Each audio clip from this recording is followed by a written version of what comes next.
On the low, flat edge of northwestern Europe, where the great rivers of the continent spill out into the North Sea, lies a small country that has spent its entire existence at war, not with armies but with water itself, the Netherlands.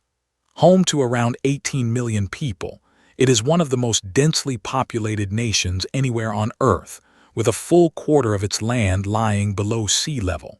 It's a place of windmills and canals, of bicycles and tulips, of world-famous art and global trade, and of one of the very greatest footballing traditions on the planet. This is the Netherlands, seen from above. Welcome to Aerial Atlas. The Netherlands is small, around 41,500 square kilometers and quite astonishingly flat. There are almost no hills at all. The highest point in the entire European mainland of the country is barely 300 meters tall. The nation sits right at the delta where the Rhine, the Meuse and other great rivers empty into the sea, and its very name says it all. The Netherlands means, quite literally, the Low Countries. Roughly a quarter of all its land lies below sea level, and well over half of it would flood again and again without constant, vigilant protection. Simply to live here at all, the Dutch had to do something truly extraordinary. They had to take their country from the sea and then hold onto it forever. For over 1,000 years, the Dutch have built dikes to hold back the water, dug canals to drain it, and used their iconic windmills not to grind grain, but to pump water up and out, slowly creating dry new land called polders. There's an old saying, God made the world, but the Dutch made the Netherlands.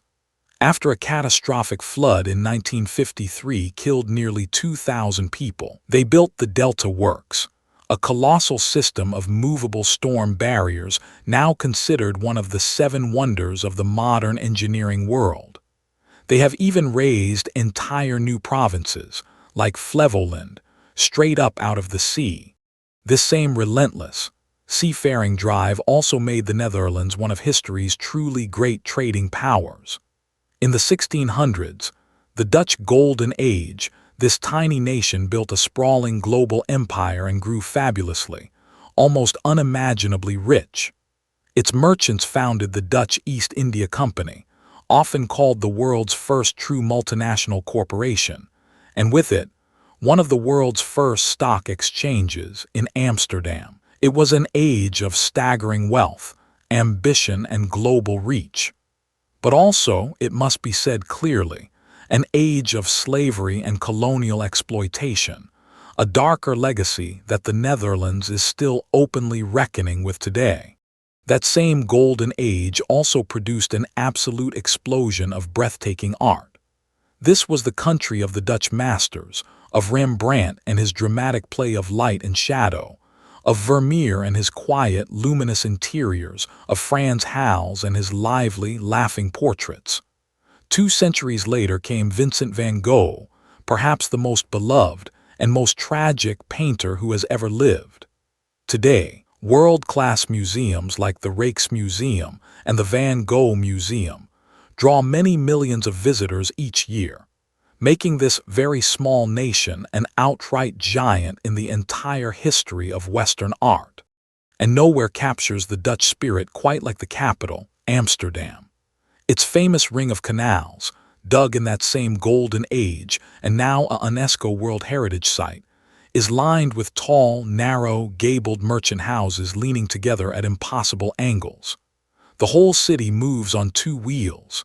There are, famously, more bicycles in Amsterdam than there are people.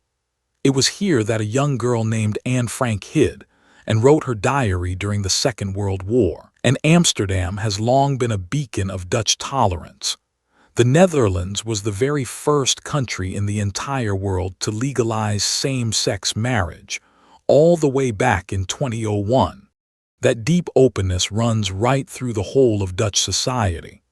The Dutch are famously direct, pragmatic, and tolerant, and they have built what is perhaps the single most cycling-friendly country on Earth, with tens of thousands of kilometers of dedicated bike paths threading through every city and right across the flat, open countryside.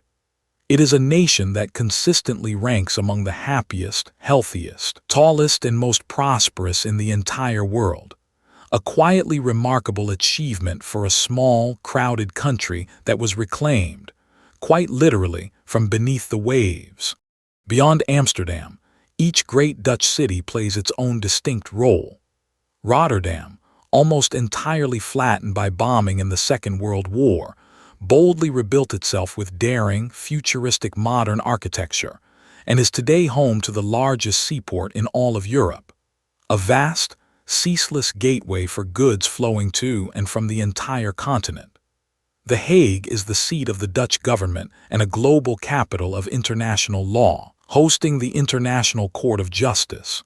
And cities like Utrecht, Eindhoven, and Delft, famous for its blue and white pottery, each add their own thread to this dense, interconnected web of a country. Dutch food is honest, hearty, and completely unpretentious. The Netherlands is one of the world's truly great cheese nations. Think of the enormous golden wheels of Gouda and Edam, still sold at traditional, centuries-old cheese markets. There are stroopwafels, two thin waffles glued together with warm caramel syrup, raw herring, eaten whole and slid straight down the throat right there in the street, crispy, deep-fried bitterballen served with mustard. And of course, fries patat, piled high in a paper cone, and absolutely slathered in mayonnaise. The Netherlands is also, quite improbably for its small size and cold climate, a genuine global superpower of flowers.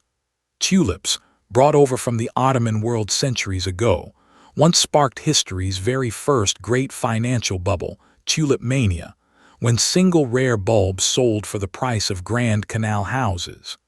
Today, the country's springtime fields blaze with brilliant stripes of red, yellow, and pink, and the famous Dutch flower auctions and vast greenhouses supply a huge share of all the cut flowers sold across the entire planet. This small, gray, cold country is, quite literally, the world's florist. Underpinning all of it is one of the most open, trade-driven economies found anywhere. Schiphol is one of Europe's busiest airports, a true intercontinental hub. Household name global giants like Philips, Shell, Heineken, and Unilever all have their deep roots in Dutch soil. And modern Dutch society has been profoundly shaped by its colonial history, with large communities from Indonesia, Suriname, and the Caribbean adding their food, language, and culture to the mix. A constant reminder that this small trading nation has always been intimately connected to the wider world. And then there is football, the game which the Netherlands quite simply changed forever. In the 1970s, the great club Ajax and the legendary Johan Cruyff unleashed total football, a fluid, revolutionary style in which any outfield player could seamlessly play any position, an idea that reshaped the entire sport across the globe. The national team, the Oranje, in their brilliant orange shirts, have reached 3 separate World Cup finals, and heartbreakingly, lost every single one, earning them the bittersweet title of the greatest team never to win it. For 2026, the Oranje are back once more, chasing that elusive dream all over again. A small, flat, impossibly crowded country, reclaimed from the sea by sheer ingenuity and will, that became a giant of trade, of art, of tolerance, and of football. That was the Netherlands from above. If you enjoyed the journey, subscribe. Here on Aerial Atlas, we fly over a new country every day.